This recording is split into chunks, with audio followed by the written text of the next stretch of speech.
because he's a warrior. He doesn't know about getting back to a normal way of life, but he is a warrior, and Israel's lucky to have him.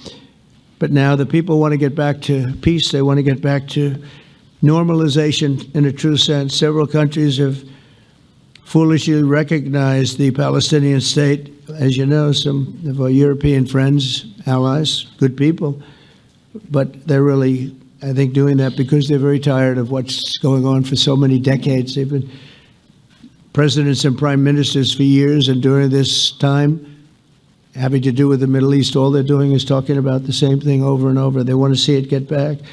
And nobody wants that more than me, or I believe Bibi too. But the people of Israel want it. They really want it. They want the hostages back. That includes the probably 32 bodies that we're talking about, 20 people that are living, 32 or so people that are dead, and they want to have peace. So let us not forget how we got here. Hamas was elected by the Palestinian people. Israel withdrew from Gaza thinking they would live in peace. Remember that a long time ago? They withdrew. They said, you take it. This is our contribution to peace. But that didn't work out.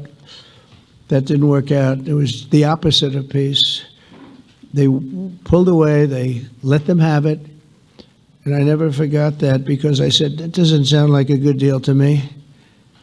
As a real estate person, I mean, they gave up the ocean, right? Ron, they gave up the ocean. They said, who would do this deal? And it still didn't work out. They were very generous, actually.